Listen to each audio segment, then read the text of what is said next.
বিসমিল্লাহির রহমানির রহিম। প্রিয় শিক্ষার্থী বন্ধুরা,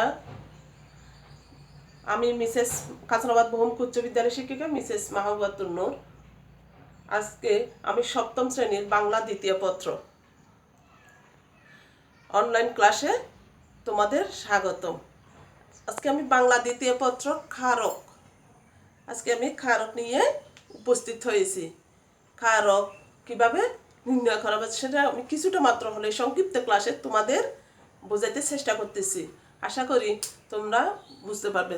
তোমরা মনোযোগ সহকারে শোনো আর বই খাতা কলম নিয়ে বসো। শুরুতে আসি ক্ষারক। ক্ষারককে বিশ্লেষণ করলে কি হবে? ক্রি যুগ নক ক্ষারক। আবার যদি বলি ক্ষারক শব্দের অর্থ কি? যা ক্রিয়া সম্পাদন করে সেটা হচ্ছে কি? ক্ষারক। আবার যদি বলি ক্ষারক কাকে বলে? বাক্যে স্থিত ক্রিয়াপদের সাথে সম্বন্ধযুক্ত পদকে কি বলে? কারক বলে। আবার এভাবেও বলতে পারি যে বাক্যে স্থিত ক্রিয়াপদের সাথে বিশেষ্য সর্বনাম পদে যে সম্পর্ক থাকে তাকে কি বলে? কারক বলে। এখন আসো, কারক কাকে বলে জানতে পারলাম। এবার আসি কারক কয় প্রকার। কারক হচ্ছে 6 প্রকার। কারক কয় প্রকার? 6 প্রকার। কর্তৃকারক, কর্মকারক, করণকারক, সম্প্রদানকারক, অপদানকারক, অধিকরণকারক। এখন 6 প্রকার কারক জানলাম। এখন 6 প্রকার কারক কিভাবে চিনবে সেটার উপায় আমি সংক্ষিপ্ত সহকারে কিভাবে চিনবে সেটার উপায় আমি আজকে বলতে বা তোমাদেরকে জানানোর চেষ্টা করব। আশা করি তোমরা বুঝতে পারবে। যেমন ধরো কর্তৃকারক। কে বা কারা দিয়ে প্রশ্ন করলে যে উত্তর পাওয়া যায় সেটা হবে কি কারক? কর্তৃকারক। কে বা কারা দিয়ে প্রশ্ন করলে উত্তর পায় সেটা হচ্ছে, যেমন মিতু বই পড়ে। কি পড়ে? মিতু বই পড়ে। এখানে আমি মিতু বই পড়ে। এই মিতু কি পড়ে? মিতু। এখানে আমি বলছিলাম কর্তৃকারক। কে বা কারা দিয়ে প্রশ্ন করলে কে বই পড়ে, মিতু পড়ে। কে পড়ে? মিতু পড়ে। তাহলে চিনলাম কি না? মিতু বই পড়ে। কে পড়ে? মিতু পড়ে। মেয়েরা ফুল তুলে। কারা তুলে? মেয়েরা। তাহলে আমি বললাম যে কে বা কারা দিয়ে প্রশ্ন করলে যে উত্তর পায় সেটা হবে কর্তৃকারক। কারা ফুল তুলে? মেয়েরা। তারপর আবার আসো, তাহলে কর্তৃকারক গেল। এখন আছে কর্মকারক। এখানে ভিতর দেখো বই। মিতু বই পড়ে। মিতু কি পড়ে? কি বা কাকে দিয়ে প্রশ্ন করলে যে উত্তর পাওয়া যায় সেটা হবে কর্মকারক। তাহলে মিতু কি পড়ে? বই পড়ে। মিতু বই পড়ে। তাহলে এটা কি হবে? কর্মকারক। মেয়েরা কি তুলে? ফুল। মেয়েরা ফুল তুলে। মেয়েরা কি তুলে? ফুল তুলে। তাহলে কি বা কাকে দিয়ে প্রশ্ন করলে যে উত্তর পায় সেটা হবে কি কারক? কর্মকারক। সেটা হবে কি কারক? কর্মকারক। তাহলে আমার ডাকলাম, যেমন আমার ডাকলো পুলিশ ডাকো। কাকে ডাকো? পুলিশ কি ডাকো? পুলিশ ডাকো। আমি তাকে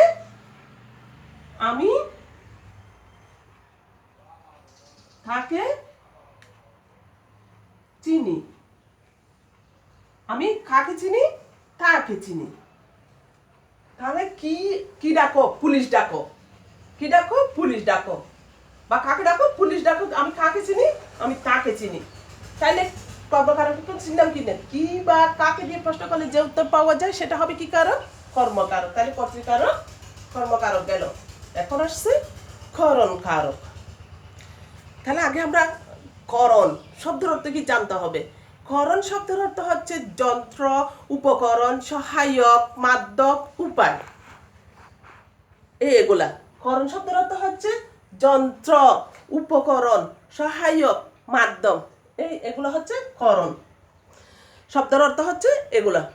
তাহলে এখন আসছি করণ কিভাবে তোমরা নির্ণয় করতে পারবে। দেখো, কিসের সাহায্যে, কি উপায়ে, কিসের মাধ্যমে, কিসের দ্বারা, এগুলো যদি দেখো তাহলে হবে এটা কি কারক? করণ কারক। তাহলে এটা হবে কি কারক? করণ কারক। যেমন ছেলেরা ছেলেরা বল খেলে, ছেলেরা বল খেলে।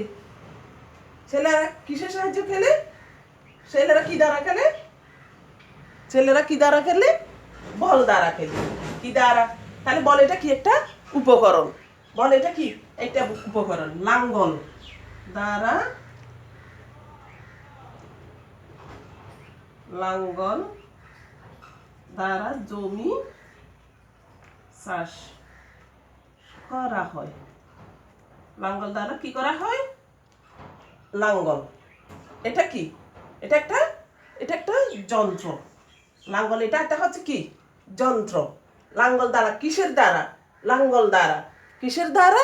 লাঙ্গল দ্বারা জমি চাষ করা হয়। এটা একটা কি যন্ত্র। তাহলে আমি বললাম যে আগে যন্ত্র মানে যন্ত্র, সহায়ক, মাধ্যম, উপকরণ এগুলো যদি পাই তাহলে এটা হবে কি কারক? করণ কারক। কিসের দ্বারা? লাঙ্গল দ্বারা। লাঙ্গল দ্বারা কি করা হয়? জমি চাষ করা হয়। যেমন আমি আরেকটা বলছি, মিতু কলম দ্বারা লিখে। মিতু কি দ্বারা লিখে? কলম দ্বারা। তাহলে কি কলম? এটা কলমের নিচে আন্ডারলাইন। তাহলে মিতু কি দ্বারা লিখে? কলম। কলম এটা একটা কি উপকরণ।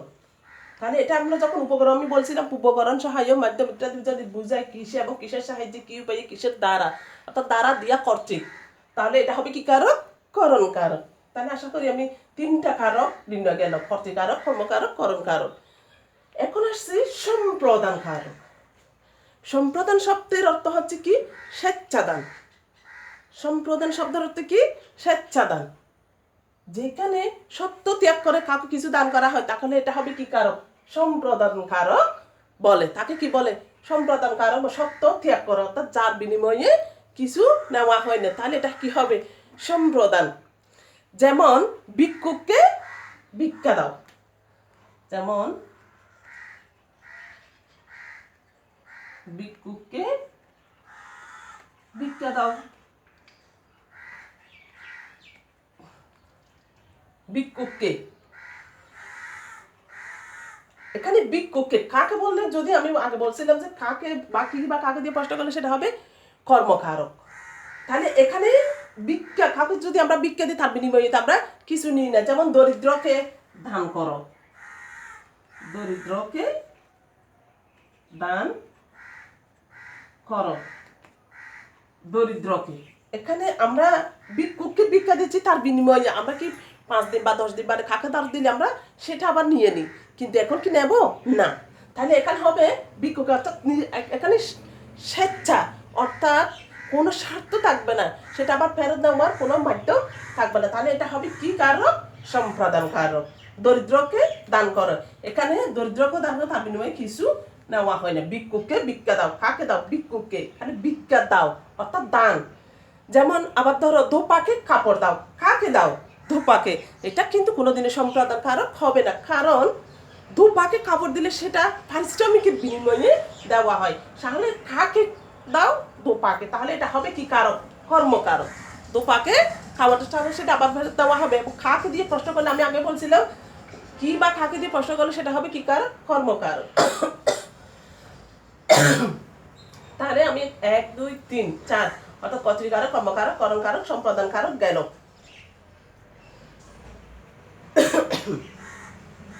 তাহলে সম্প্রদান, সত্য ত্যাগ করে কাউকে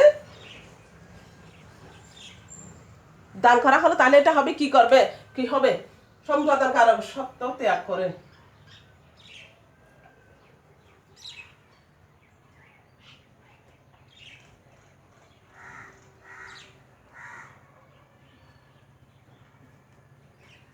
দান করা,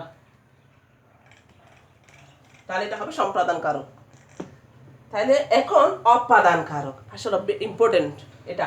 অপাদান কারক হবে কোথা হতে, থেকে, চেয়ে, চলিত, ভীত, নির্গত ইত্যাদি বোঝালে সেটা হবে অপাদান কারক। সেটা হবে কি কারক? অপাদান কারক। যেমন বাবাকে, হ্যাঁ হ্যাঁ আরেকটা কথা, এখানে অপাদান কারকের মধ্যে ভয়, ভীতি, ডর যদি অবশ্যই থাকে তাহলে এটা হবে অবশ্যই কি অপাদান কারক। যেমন আমরা বাবাকে বাবাকে কি পাই, বাবাকে বড্ড ভয় পাই, বাবাকে বড্ড ভয় পাই। আমি বলছি কোথা থেকে সেই যে গৃহীত চলিত ভীত বিচ্যুত নির্গত ইত্যাদি বুঝায়, তাহলে এটা হবে কি অপাদান কারক। এখানে কাকে, ভাবাকে কাকে বুঝালে কর্মকারক। তাহলে এখানে যেহেতু ভয় শব্দটা আছে, তাহলে ভয় যখন শব্দটা আছে তাহলে এটা হবে কি কারক, অপাদান কারক। তাহলে এটা হবে কি কারক, অপাদান কারক। যেহেতু সময় সংক্ষিপ্ত আমি কিছুটা হলো কয়েকটা, তোমরা বইগুলো আরো দেখবে, অনেক উদাহরণ আছে। যেমন গাছ থেকে পাতা পড়ে, গাছ থেকে পাতা পড়ে, গাছ থেকে কোথা হতে পড়ে, গাছ থেকে, এই কোথা হতে, এটা গাছ থেকে পড়ে মানে এটা বিচ্যুত হয়েছে, এটা মানে পড়ে গেছে। তাহলে এটা হবে কি কারক, অপাদান কারক। এটা কি কারক, অপাদান। আমি বলছিলাম কোথা থেকে যে দূরীভূত গৃহীত বিচ্যুত ভয় তাহলে পাওয়া যায়, তাহলে এটা হবে কি কারক, অপাদান। তিলে তৈল হয়, কোথা হতে হয়, তিল থেকে হয়, তিলে তৈল হয়, এটা হচ্ছে উৎপন্ন। আমি বলছিলাম উৎপন্ন গৃহীত এগুলো বুঝালে তাহলে এটা হবে অপাদান কারক। তাহলে কোথা হতে হয়, তিল থেকে হয়, তাহলে এটা হবে অপাদান কারক। আবার আসছে অধিকরণ কারক। কোথায়, কখন, সময়, স্থান, এই সময়, স্থান, কাল ইত্যাদি বুঝায়, তাহলে এটা হবে কি কারক, সময় বিষয় বোঝাবে, তাহলে এটা হবে কি কারক, অধিকরণ কারক। অর্থাৎ ক্রিয়ার আধারকে অধিকরণ কারক বলে। যেমন প্রভাতে প্রভাতে প্রভাতে সূর্য উঠে, যেমন প্রভাতে সূর্য উঠে। আমি বলছিলাম কোথায়, কখন, স্থান, কাল, পাত্র, বিষয় বুঝাবে, তখন এটা হবে অধিকরণ। প্রভাতে কখন উঠে, প্রভাতে সূর্য উঠে। বনে বাঘ থাকে, বনে বাঘ থাকে, কোথায় থাকে, বনে থাকে। অধিকরণ আমি বলছি কোথায়, কখন, স্থান, কাল, পাত্র ইত্যাদি বুঝাবে, স্থান, কাল, পাত্র, বিষয়, সময় বুঝাবে, তাহলে এটা কি হবে, অধিকরণ কারক। তাহলে এখানে কোথায় বলছে, বনে, এটা বনে, কোথায়, কোথায় থাকে, বনে, কোথায় থাকে, বনে, বনে ভাত থাকে। আমরা রোজ স্কুলে যাই, আমরা রোজ স্কুলে যাই, আমরা রোজ স্কুলে যাই, আমরা রোজ স্কুলে যাই। আমরা রোজ কোথায় যাই,